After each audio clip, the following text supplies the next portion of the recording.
먼저 우리 충영교회 또 귀한 강단에 세워주신 하나님께 감사드립니다. 사실은 미국에서 우리 존경하는 한규산 목사님 뵈러 왔다가 또 귀한 강단을 불러주셔서 또 이렇게 여러분과 말씀을 나누게 되었습니다. 우리 한규산 목사님은 미주 한인교계의 참 소중한 어른이신데 우리 충현교회 부임하시게 되어서 사실은 미주 교회를 섬기는 후배 목사로서는 조금 아쉬움이 있습니다. 그런데 아마 이 충영교회를 통해서 하나님께서 한국 교회 정말 귀한 사역을 감당하시기 위해서 불러주신 줄로 믿습니다. 우리 한규산 목사님 통해서 충영 강단에 말씀과 축복의 샘이 터지게 될 줄로 믿습니다. 오늘 본문 말씀을 통해서 예수님의 정좌 3자라고 하는 정좌 3원이라고 하는 제목으로 말씀을 나누도록 하겠습니다. 그런 이야기가 있습니다. 어느 한 목사님이 처음 방문하는 도시에 있는 한 교회 집회를 요청받게 되었습니다. 차를 몰고 그 지역에 도착했는데 아니나 다를까 길을 잃고 가만히 보니까 옆에 지나가던 어르신이, 노인이 한 분 계셔서 그렇게 물었습니다. 어르신, 이 도시에 제일교회라는 곳이 있다는데 혹시 아십니까? 그랬더니 이 어르신이 한심하다는 모습으로 바라보시면서 아니, 교회를 뒤에 두고도 몰라 그러시는 것입니다. 보니까 정말 뒤에 그 교회가 이렇게 웅장하게 서 있는 것을 보았습니다. 이 목사님이 조금 겸연쩍어서 어르신, 혹시 교회 다니십니까? 그랬더니 어르신 하는 이야기가 나는 교회 싫어해. 그러지 마시고 오늘 저녁에 이 교회 오시면 제가 천국 가는 길 알려드리겠습니다, 이렇게 말씀드렸습니다. 그랬더니 어르신이 하시는 말씀이 아니, 지 뒤에 있는 교회도 모르는 놈이 천국 가는 길을 어떻게 알아? 이렇게 얘기하셨다는 것입니다. 제가 이 인터넷에 나온 유머 이야기인데 읽으면서 우리가 전도하려면 길도 잘 알아야 되겠다, 이런 생각을 했습니다. 제가 충현교회 이렇게 오늘 오면서 이 내비게이션을 사용을 했는데요, 그냥 충현교회 동문 치니까 바로 교회 정문 앞까지 잘 인도해 줬습니다. 요즘은 새 여인의 말을 잘 들으면 된다고 하는데 어머니 말, 아내 말, 내비 여인의 말 잘 들으라 그러는데 길 아는 것도 중요하지만 여러분, 이 시대를 살아가는 성도들에게 가장 중요한 것이 있다면 바로 예수 그리스도께서 가신 길, 여러분 그 길을 잘 아는 것이 가장 중요한 줄로 믿습니다. 그것이 제자가 쫓아가야 될 제자의 길이며 저와 여러분이 살아가야 될 성도의 삶인 줄로 믿습니다. 오늘 예수님께서 제자들을 이끌고 이제 갈릴리라고 하는 곳으로 가기로 마음의 결정을 하시고 제자들에게 이렇게 말씀하셨습니다. 우리 3절과 4절 말씀을 같이 한번 읽겠습니다. 3절 4절 말씀입니다. 시작. 유대를 떠나 다시 갈릴리로 가실새 사마리아를 통과하여야만 하겠는지라. 오늘 본문 말씀에 보면 유대를 떠나서 사마리아로 가실새, 그럼 모든 유대인들은요, 이 남쪽의 유다 지역에서 북쪽의 갈릴리 지역으로 나아갈 때 가능한 사마리아 땅을 피해서 비아 마리스라고 하는 해변의 길이라고 하는 길로 돌아가든지 다른 길을 통과해서 다녔습니다. 왜냐하면 이 사마리아 땅은 영적으로 오염된 땅, 하나님 앞에 불순종하는 사람들이 살아가는 그런 죄된 땅이라고 믿었기 때문에 그렇습니다. 이 사마리아는 북이스라엘의 수도였습니다. 기원전 721년에 아수르에 멸망한 이후에 많은 제국들, 이민족들이 유입하면서 이스라엘 유대인들과 혈통적으로 섞였을 뿐만 아니라요, 그 이주민들이 들어오면서 자기 신들을 가지고 들어와서 하나님을 예배하는 예배 초소를 더럽히고 기도하는 이스라엘 백성들로 하여금 이방 신들을 섬기게 한 영적으로 타락한 땅, 타락한 민족이었습니다. 여러분, 그런데 오늘 예수님께서는 그 땅을 지나야만 하겠다. 영어 성경에 보니까 He must go through Samaria, 반드시라고 하는 must라고 하는 조동사를 사용했습니다.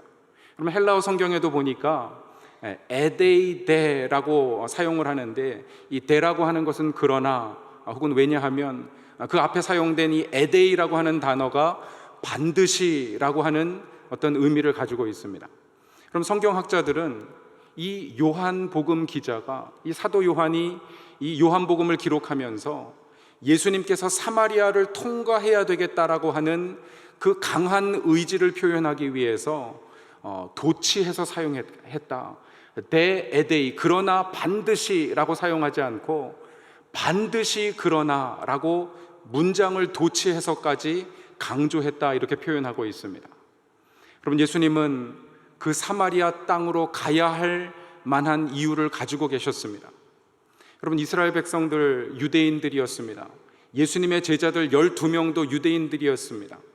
여러분, 100% 유대인이었던 제자들이 예수님을 뒤쫓기에는, 여러분, 그 사마리아라고 하는 땅, 문화적으로 영적으로 너무나 거리가 먼 땅이었음에도 불구하고 주님이 앞서가신 길이었기 때문에 여러분, 그 제자들은 군소리하지 아니하고 주님의 뒤를 쫓은 줄로 믿습니다. 여러분, 저는 저와 여러분, 특별히 우리 충영교회 모든 성도님들이 예수님께서 앞서가신 길을 쫓는 제자의 삶을 사실 수 있기를 주님의 이름으로 축원합니다.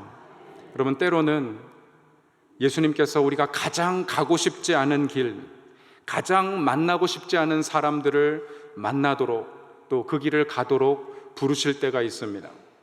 여러분, 문제는 예수님이 부르신 길인지 확신하면 우리가 쫓아가겠는데 깨닫지 못해서 불순종하는 경우도 많이 있습니다. 여러분, 저는 2004년도에 캄보디아 선교사로 파송을 받아서 캄보디아 사역을 하게 됐습니다. 2년 동안 열심히 언어를 배우고 정말 하나님의 은혜로 2006년도에 캄보디아의 한 사립학교에서, 대학에서 문화학을 가르치도록 이렇게 청빙을 받고 문화학 교수로 사역을 하게 되었습니다. 하나님께서 이 캄보디아 대학생들에게 복음 전하라고 저를 부르신 줄로 확신하고, 내가 학생들에게 이제 문화를 가르치기 위해서는 세계 종교에 관해서도 강의를 해야 되는데 기독교에 대한 강의를 통해서 내가 우리 대학생들에게 복음 전해야 되겠다 마음을 먹었습니다. 그런데 첫 시간에 이 캄보디아 대학교 교실문을 활짝 열었는데 가보니까 불교 승려 7명이 머리를 깎고, 그러면 캄보디아는 소승 불교이기 때문에 주황색 법복을 입고 앉아 있는데 가슴이 덜컥 내려앉더라고요. 내가 복음 잘못 전했다가는, 우리 학장님도 그렇게 경고를 하셨어요. 백성교사님, 백 교수님, 당신이 크리스찬인 거 내가 아는데 잘못 여기서 복음 전하면 우리 승려들이 절에 가서 보고하고 종교성에 보고가 되면 학교도 불이익 당하고 당신도 쫓겨날 수 있으니까 함부로 복음 전하지 마십시오. 그 이야기를 들어서 그런지요, 이 승려들이 굉장히 밉더라고요. 왜 문화학 강의 교실에 들어와 있는지. 제가 한동안 복음을 전할 용기가 나지 않다가 어느 날 기도하다가 그런 마음의 어떤 자괴감이 들었습니다. 내가 선교사 맞나? 엘리야는 850대 1로 바알과 아세라 그 제사장들과 더불어서 결전을 해가지고 승리했는데 내가 살아계신 하나님을 섬긴다고 하면서 불교 승려 7명이 두려워서 복음 못 전하는 게 말이 되는가? 제가 새벽부터 일어나서 기도하고 아내에게, 여보, 내가 오늘은 가서 복음 전하려고 하니까 좀 기도해 달라고, 우리 불교 승려들의 귀를 하나님이 닫아주시든지 하여튼 복음 전하는데 방해하지 않도록 기도해 달라 그러고 아침에 교실에 들어갔습니다. 교실문을 활짝 여는데 보니까 그날따라 승려 7명이 제일 앞줄에 쫙 앉아 있는 거예요. 제가 마음속에 이게 영적 전쟁이구나, 혹시 오늘 복음 전했다가 잘못될 수 있겠다. 또 그날도 복음을 전하지 못했습니다. 이 불교 승려들이 얼마나 미운지요, 제가 기도하면서 그렇게 기도했어요. 하나님, 우리 승려들 다 몸살 걸리든지 감기 걸리든지 댕기 피버 걸려가지고 열병 걸려서 학교 다 못 나오게 해주십시오. 그럼 내가 하나님의 뜻으로 알고 캄보디아 대학생들, 이 불교권에서 성장한 아이들에게 복음 전하겠습니다. 그런데 2006년 12월에 어느 날 아침에 제가 새벽에 눈을 떴는데 밖에는 비가 부슬부슬 내리고 몸이 시원하더라고요. 상쾌하더라고요. 여러분, 캄보디아는 열대 나라이기 때문에 아침에 자고 일어나면 밤새 땀을 흘려서 끈적끈적거리고 샤워를 해야 되는데 그날따라 상쾌하게 눈을 뜨고 밖에 비가 내리는 것을 보니까 느낌이 이상했습니다. 말씀을 묵상하고 기도하는데 갑자기 마음속에 오늘이다, 이런 생각이 드는 거예요. 이게 뭐지? 기도하다가 확신을 갖게 된 게, 드디어 하나님이 전도할 기회를 주시는구나. 불교 승려들 7명, 아침에 이렇게 비가 내리고 그 날씨 기온이 낮은데 다 감기 걸려가지고 교실에 못 오겠구나, 확신이 들었습니다. 아니면 불교 승려들은 맨발로 다니기 때문에 이 포장하지 않은 비포장 도로의 흙탕길에 아마 뭐 그런 흙탕길이기 때문에 학교에 오지 않겠구나 생각이 들어서 제가 저희 아내에게 기도 부탁했습니다. 여보, 오늘이 D-Day야. 오늘 가면 분명히 불교 승려들이 안 올 것 같은데 하나님이 이런 확신을 주셨는데 내가 오늘 복음 전할 테니까 좀 기도해줘, 이렇게 부탁하고 학교에 좀 5분 일찍 도착했습니다. 그날도 기대와 어떤 그런 기대하는 설레는 마음을 가지고 교실 문을 활짝 열었는데요, 보니까 아무도 안 와 있고 불교 승려 7명만 앞자리에 딱 와서 앉아 있는 거예요. 그럼 제가 마음속에 얼마나 섭섭했는지 모릅니다. 하나님, 오늘 아침에 그 확신은 무엇입니까? 그 음성은 무엇입니까? 내가 기도했고 분명히 하나님이 오늘 복음 전할 날이라는 마음의 확신을 주셨는데 왜 불교 승려 7명만 와서 앉아 있습니까? 제가 나중에 안 사실인데 캄보디아는 비가 오면 학교 안 가는 것이 그냥 문화입니다. 당연히 학교 안 가요. 선생님들도 학교 안 가는데 저는 그걸 몰라서 가 있었던 거고요. 학생들은 비가 오니까 안 와 있었던 거고, 불교 승려들은 이른 아침에 식사하고 공양 드리고 새벽 일찍 와 있는데 비가 오니까 집에 못 가고 기다리고 있었던 것입니다. 그날 대강 수업을 마무리하고 그렇게 몇 달이 지나고 제가 한국의 해화동의 해성교회 모교회인데 이 모교회 청년들이 단기 선교 오겠다는 연락이 왔습니다. 그래서 한 3, 4개월 동안 준비해서 두 팀으로 나눠서 한 팀은 대학에서 월요일부터 금요일까지 복음 전하고 금요일 날 저녁에 저희 집에 초청해서 전도 만찬을 하자. 일주일 동안은 열심히 한국말만 가르치고 K-팝 가르치고 왕이신 나의 하나님, 이게 K-팝이라고 가르치는 거예요. 왜냐면 한국말이니까. 네. 그리고 나서 마지막 날 그 찬양을 캄보디아 말로 번역해서 부르게 하고 어떤 복음을 전도하면 복음의 어떤 열매가 있지 않겠는가. 또 학생들 절반은 제가 무슬림들이 있는 꼬소돈이라고 하는 섬에 들어가서 초등학교에서 월요일부터 목요일까지 영어 클래스를 진행을 했습니다. 목요일 날 영어 클래스를 진행하고 제가 그 깜뽕짬에 제가 사역하던 그 대학에 와가지고 교실에 들어갔더니 불교 승려 중에 하나가 저한테 그렇게 물어보는 거예요. 로크로 봉프로 큰염나가 아니나, 선생님 제 형 어디 있습니까? 아니 내가 네 형을 어떻게 하냐. 제가 평소에 말을 섞어보지 않은 승려였기 때문에 네 형이 누군데? 그랬더니 쭌기라는 거예요. 우리 단기 선교팀을 인솔해 왔던 전도사님을 자기 형님이라고 부르더라고요. 그래서 제가 세기의 미스터리가 이 스님도 한국말 못하고 우리 전도사님도 크마이 말을 못하는데 어떻게 형제가 됐을까? 일주일 만에. 나중에 알아봤더니, 제가 물어봤더니 그러시더라고요. 통하는 단어가 하나밖에 없었대요. 뭐냐면 브라더 브라더 브라더 해가지고 둘이 형제가 됐노라고. 그런데 마지막 날 이제 전도 만찬을 가야 되는데 이 전도사님이 그러시는 거예요. 선생님, 선교사님, 이 라따나라고 하는 승려 내 동생인데 전도 만찬에 데려갔으면 좋겠습니다. 아니 전도사님, 다 불교 출신의 학생들인데 불교 승려가 뒤에 와서 앉아 있으면 우리가 전도 만찬하고 복음 제시했을 때 영접하겠습니까? 그랬더니 자기 동생은 그런 승려가 아니라는 거예요. 뭐 전도사님이 그렇게까지 얘기하시는데 제가 더 이상은 만류할 수 없어서, 그러면 전도할 때는 데리고 다른 방에 계시면 좋겠습니다. 그렇게 하겠노라고. 그렇게 와서 저희가 마지막 날 38명의 대학생들이 저희 집에 와서 함께 식사하고 찬양 부르고 마임을 보여주고 복음 제시하고 18명이 예수님 영접했습니다. 그래서 그 18명을 성경 공부 가르치기 시작하면서 우리 캄보디아 씨앗 교회가 개척이 되었고요. 마지막에 그 불교 승려와 함께 식사하는데 이 전사님이 제가 중간에서 통역하는데 그런 말씀 하시는 거예요. 라따나, 내가 소원이 하나 있다. 백 선생님은 성경 잘 가르치는 성경 선생님이야. 내 소원이 있는데 백 선생님이랑 성경 공부했으면 좋겠어. 그 이야기를 제가 통역을 해야 되는데 가슴이 철컥 내려앉더라고요. 아니 불교 승려 보고 성경 공부하라니, 가서 신고하면 어떡하라고. 그래서 제가 이렇게 통역을 하려고 했습니다. 라따나, 성경은 좋은 책이야. 내 소원이 하나 있는데 성경 열심히 읽어줄래? 이렇게 통역을 하려고 마음을 먹고 있는데요, 제가 이상한 경험을 했습니다. 그 생각을 하고 있는데 통역이 먼저 나가버린 거예요. 그 전도사님 이야기한 대로 통역하고 나서 가슴이 또 철컥 내려앉습니다. 그런데 더 놀라운 것은요, 이 승려의 대답이었습니다. 네 형, 성경 공부할게요. 여러분, 성령 하나님께서 하신 줄로 믿습니다. 그럼 그날부터 제가 스님이랑 1대1 제자 양육 성경 공부 시작해가지고 이분이 예수 믿고 파괴하고 교회 사찰로 들어와서 열심히 봉사하다가 지금은 신학 공부 마치고 교회를 섬기는 일꾼이 되었습니다. 그럼 저는 그날 저녁에 하나님 앞에 얼마나 부끄러웠는지 모릅니다. 아마 하나님께서 저를 책망하시는 것 같았어요. 백 목사야, 내가 그날 그 새벽 그 이른 아침에 불교 승려들에게, 다른 불교 학생들이 함께 있으면 도저히 예수 믿을 수 없는 그 불교 승려들에게 복음 증거하라고 그날 그 아침에 너를 그곳에 보냈는데 내가 선을 긋고 불교 승려는 나의 전도의 대상이 아니라고 그렇게 배제시키고 사역을 감당하지 못했구나.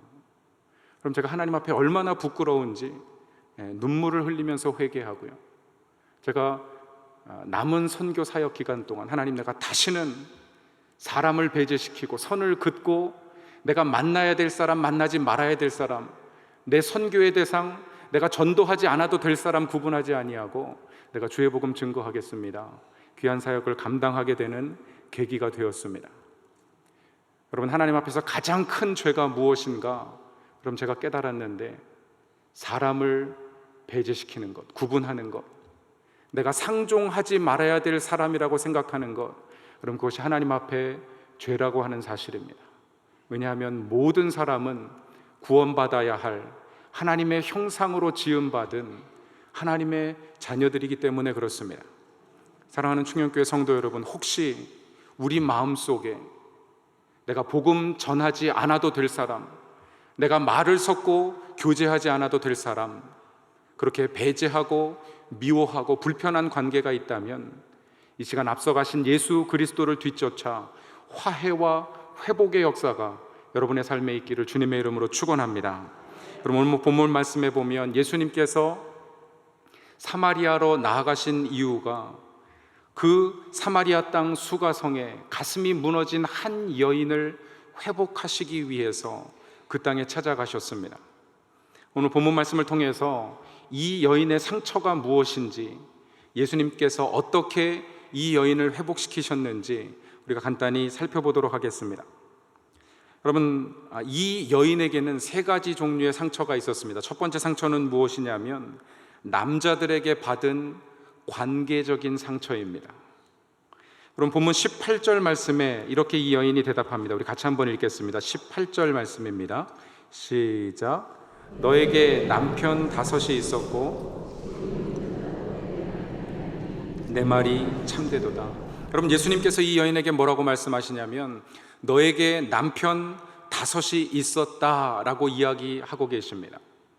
그럼 예수님이 사용하신 단어를 가만히 살펴보면 펜테가르 안드라스 에스케스라고 하는 헬라어를 사용하시는데요, 그럼 특별히 에스케스, 내가 가지고 있다라고 하는 단어를 성경학자들이 주해하면서 이것은 그냥 남자 5을 지나온 여자를 의미하는 것이 아니다. 그럼 어떤 사람들은 오해합니다. 이 여인이 남자들을 많이 유혹하고 많은 남자들을 지나면서 죄를 지었던 여인이다, 그렇게 이야기하기가 쉬운데, 그럼 성경학자들은 이 에스케스라고 하는 단어가 법적인 어떤 합법적인 소유를 의미하는 단어다, 이렇게 해석을 하고 있습니다. 마태복음 3장 18절에 보니까 예수님께서 이스라엘 백성들에게 이렇게 말씀하십니다. 너희가 아브라함이 너희 조상이라고 생각하지 마라. 거기에 사용된 단어가 에스케스라고 하는 단어인데요, 정확하게 번역하자면 아브라함이 너희가 아브라함을 너희 조상으로 가졌다고 생각하지 말라라고 하는 의미입니다. 합법적으로 혈통적으로 가지고 있는 것을 이 에스케스라고 하는 단어를 사용해서 표현하고 있는데, 바로 이 사마리아 성 수가성의 여인이 5명의 남편을 가지고 있었던 것이요, 그것이 어떤 불륜에 의한 것이 아니라 합법적으로 이혼하고 결혼한 관계였다는 것을 암시한다는 것입니다. 그럼 고대 근동에서 특별히 이 유대 전통에 의하면은요, 한 남자가 아내와 이혼할 때는 이혼 증서를 써주게 되어 있었습니다. 그 이혼 증서에는 내가 왜 이 여인을 버리고 이혼하는지 이혼 사유 3가지를 써주게 되어 있었다고 이야기합니다. 여러분, 이 여인이 5번 남자에게 버림받고 이혼당했다고 하는 것은요, 적어도 15가지 이유를 들어서 당신이 무엇이 부족하고 무엇을 잘못했는지, 어떤 의무와 기대를 저버렸는지 남자들로부터 비난받았다는 것을 우리에게 암시해 주고 있습니다. 여러분, 사실 불과 100년 전만 해도 우리 어머니들, 이조시대 마렵, 어떤 유교적인 문화에 의해서 이혼당하는 이유들이 있었는데 그것을 우리가 칠거지약이라고 이야기합니다. 오늘날의 관점에서 보면은요, 이게 너무나 어처구니 없는 이유들입니다. 여러분, 이혼 사유들을 보면 첫 번째, 시부모에게 불순종함. 아마 아들 둔 어머니들은 굉장히 좋은 조건이에요, 그죠? 며느리가 말 안 들으면 내쫓을 수 있는 근거가 되었다는 것인데, 둘째, 아들이 없음. 그럼 요즘 딸들이 얼마나 부모들에게 잘합니까, 그죠? 제가 보니까 딸 2, 아들 1를 금메달이라 그러고, 아들 2, 딸 1는 은메달이고요, 딸만 있으면 동메달이고, 여러분, 아들만 있으면 무슨 메달인지 아십니까? 목메달이래요, 목메달. 딸들이 너무 잘하기 때문에. 여러분, 그런데 불과 100년 전, 200년 전에 우리 어머니들이 아들 없다는 이유로 소박당하고 이혼당했다고 하는 그 어떤 억울함, 아픔을 우리가 어떻게 이해할 수 있겠습니까? 또 다른 이유가 음탕함, 질투함. 여러분, 이 5번째도 아주 안 좋은, 아주 나쁜 그런 이유였는데요, 병을 많이 가짐. 그것이 이혼 사유가 됐다는 거예요.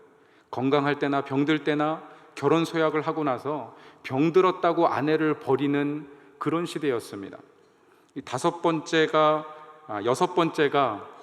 아주 좀 황당한 이유인데, 아마 이 이유를 오늘 시대에 대입시키면 이혼 당할 분들이 좀 많을 것 같습니다.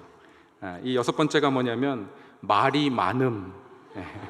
그 여자들이 말 많으면 이혼 당했다는 거예요. 7번째가 도둑질함. 그럼 불과 100년 전에 우리의 어머니들이 이런 이유들로 인해서 이혼 당했다면 이것, 그 억울함, 그 아픔을 우리가 어떻게 다 헤아리고 이해할 수 있겠습니까? 하물며 2000년 전에 5번이나 적어도 15가지 이유를 들어서 이혼당했던 이 여인의 아픔을 우리가 어떻게 다 헤아리고 이해할 수 있겠습니까? 여러분, 이 여인은 남자들로부터 큰 상처를 받았던 여인이었습니다. 두 번째, 이 여인의 상처는 무엇이냐면 다른 여인들로 받았던 어떤 사회적인 상처입니다. 여러분, 6절과 7절 말씀해 보니까 이 여인이 우물가를 찾아간 시간이 6시쯤이다 이렇게 기록을 하고 있습니다. 이것이 바로 유대 시간인데 오늘날의 시간으로 바꾸면 정오 12시경이 됩니다.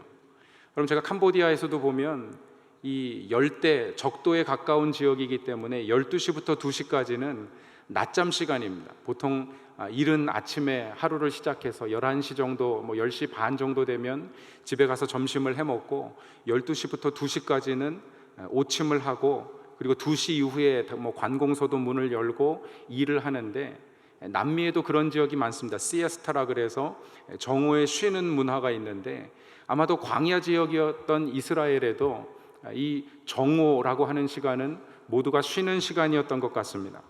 그러면 그런 시간에 물을 길러 왔다고 하는 것, 그럼 전통적으로 우물가라고 하는 곳은 여인들이 모여서 정보를 공유하고 또 사회생활을 하고 서로 간에 교제하는 그런 장소였을 텐데, 여러분, 이 여인이 다른 여인들이 방문할 시간을 피해서 홀로 우물물을 길러 왔다고 하는 것은요, 어떤 사회적인 관계에서 배제당할 만한 무언가 삶의 문제가 있었다는 것을 우리에게 이야기해 주고 있습니다. 여러분, 이 여인에게 있어서 정말 큰 문제는 바로 마지막 남자였습니다. 5번의 결혼과 이혼도 문제였겠지만 그것은 합법적으로 그 당시에 정당하게 이혼당하고 또 이혼하고 결혼하는 것이었기 때문에 큰 문제가 아니라고 말할 수 있겠지만, 결혼하지 않고 동거하는 것, 그 당시 유대 문화를 대입하자면 그것은 음행에 해당하는 죄이고 돌로 맞아서 죽어야 될 죄이지만, 아마 이 사마리아 문화에서는 조금 더 허용적인, 하지만 사회적으로 따돌림 당하고 배제당하는 아마 그런 사회적인 제약을 받는 그런 여인이었을 것입니다.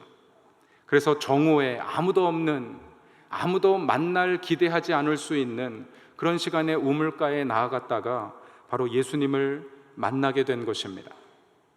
아마 이 여인이 예수님이 제자들과 함께 있었다거나 다른 여인이 앉아 있었다면 그 우물 길을 이를 포기하고 돌아갔을 텐데, 낯선 남자 그저 홀로 앉아 있는 것을 보고 조용히 물 길러 우물가로 다가갔는지 모르겠습니다.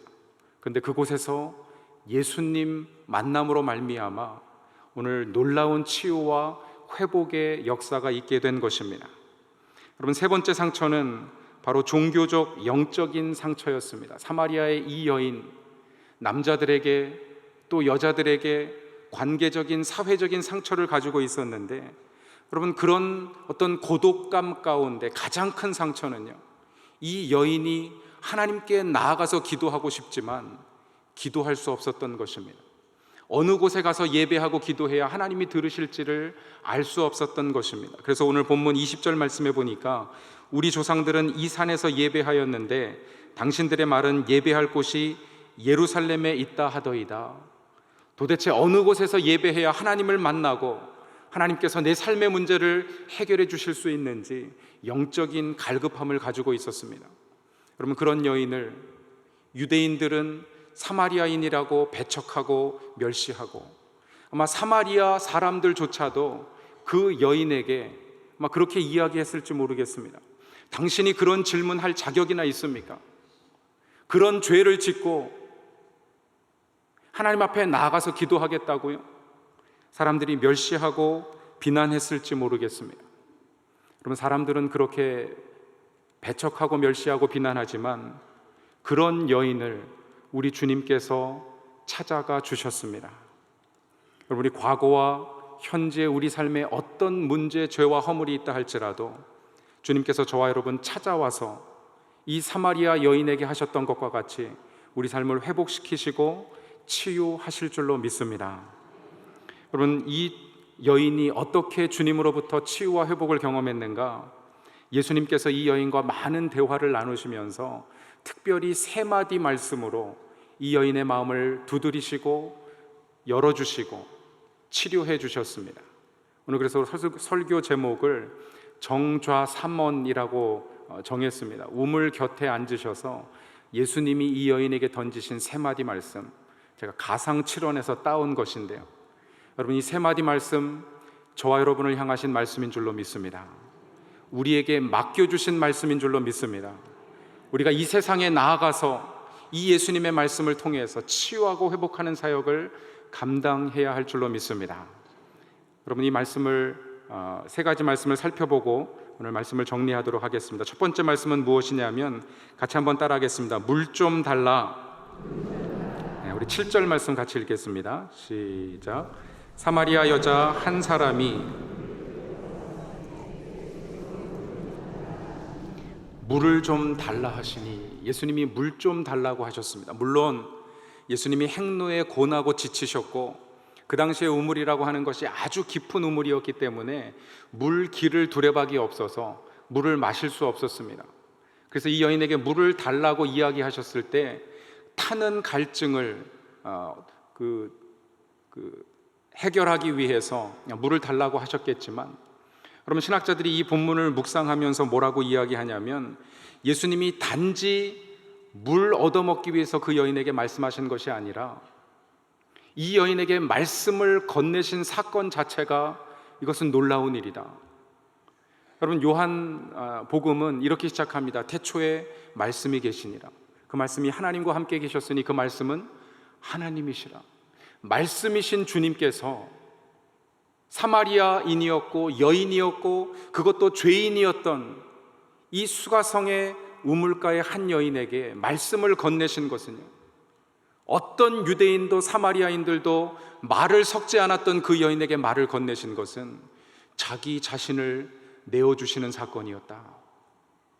여러분, 주님은 모든 사람들이 배척하고 멸시하는, 비난하는 그런 한 여인을 향해서 자기 자신을 내어주시는 주님이십니다.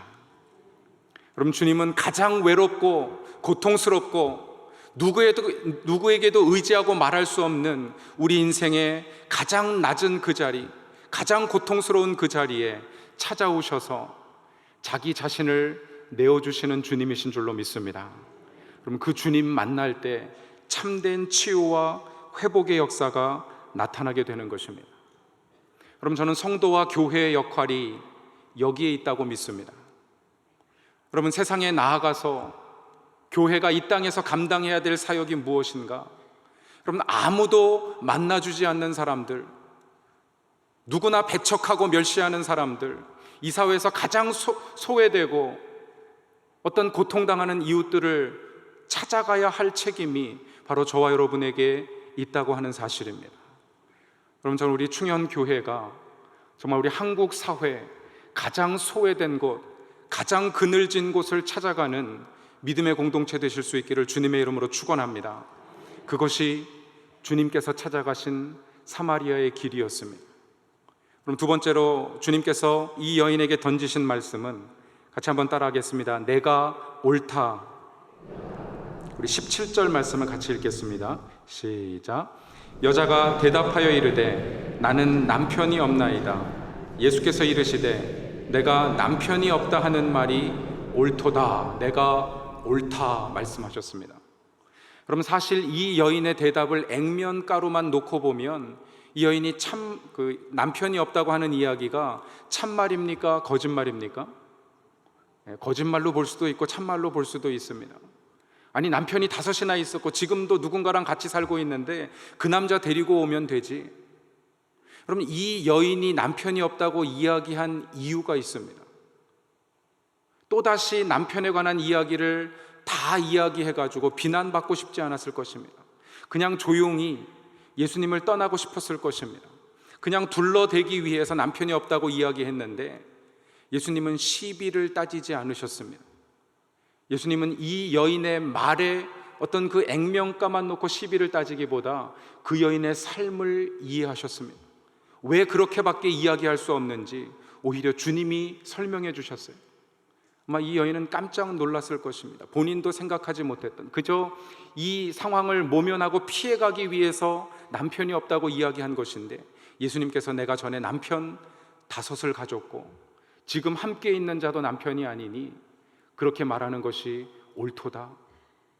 그의 모든 삶의 배경과 아픔과 과거와 현재의 어떤 상처를 다 이해하시고 말씀하시는 그 주님을 향해서 이 여인의 마음 문이 활짝 열리게 되었습니다.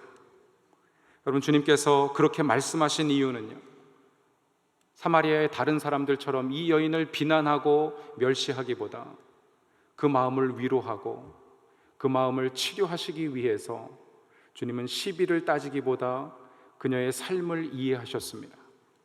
여러분, 교회는, 주님의 제자들은 그런 삶을 살아야 합니다. 우리가 교회에서 보면 자꾸 시비를 따지려고 해요. 무엇이 옳고 무엇이 그르냐, 무엇이 합법적이고 무엇이 불법이냐.